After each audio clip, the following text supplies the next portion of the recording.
Hello, hello mga beshi! Samahan niyo ko at libutin natin ang probinsya ng Abra. So matapos ang 8 hours na land trip namin from Manila ay nakarating na nga kami dito sa Abra and it was around 5 AM nung nakarating na kami. Ang first stop nga namin ay ang Casamata Hill at dito matatagpuan itong mga Victoria Lights. Dito na rin kami actually nag-intay ng sunrise. Ang ganda nga ng view dito mga besh kasi tingnan nyo naman, overlooking siya. So, makikita nyo talaga yung entire municipality. And after that stunning view, ay pumunta naman kami sa Acosta Pansiteria. At dito, must try talaga yung kanilang Mickey. Very affordable to mga besh and masarap pa.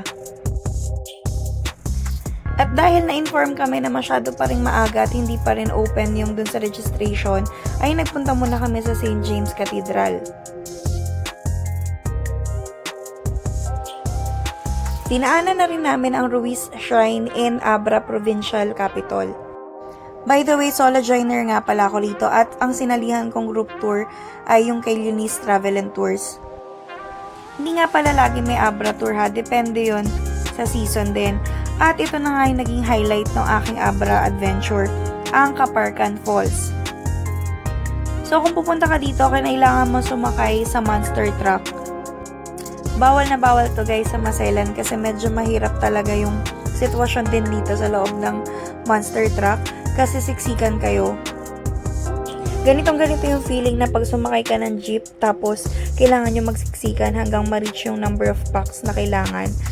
And yung iba nga dito nakatayo na eh. Tapos meron namang maayos na daan pero besh, madami puro rough road.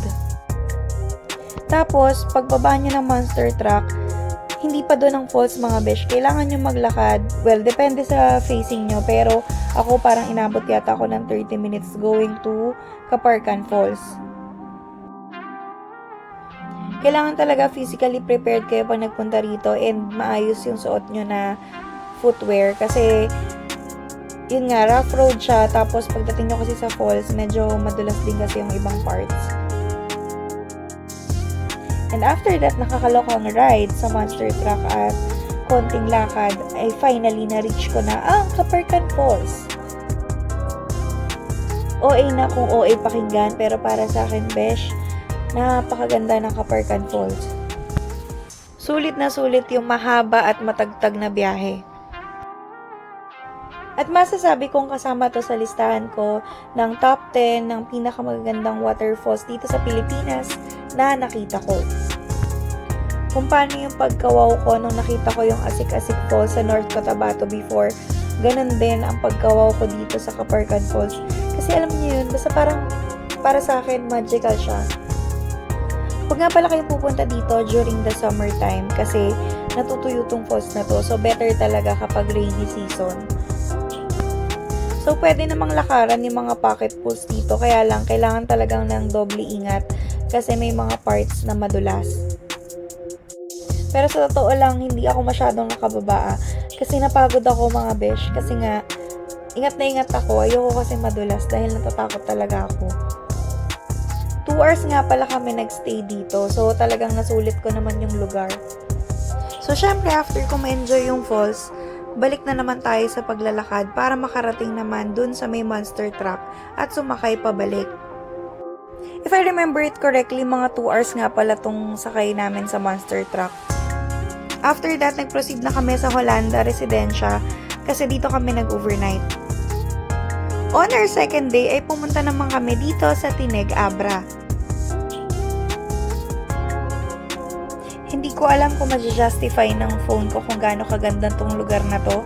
Pero guys, if there's one thing na na-appreciate ko rito, ay ito, Sea of Clouds. Walang kahirap-hirap makikita nyo to kasi pababa pa lang kayo ay makikita nyo na siya, madadaanan nyo siya.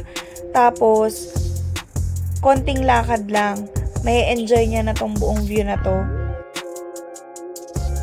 Ewan ko kung OA na naman ako magsalita, pero basta para sa akin nakakaiyak din to sa ganda. Sobrang na-appreciate ko kasi itong mga ganitong view kasi wala namang ganito sa Manila. Ang nakikita ko lang sa Manila ay puro buildings. Napakaganda siguro dito kung meron kayong drone. Well, yun nga, wala akong dala, so sayang, pero okay lang. Iba pa rin yung na-experience ko at nakita ko naman tong lugar na to. Okay na ako dun.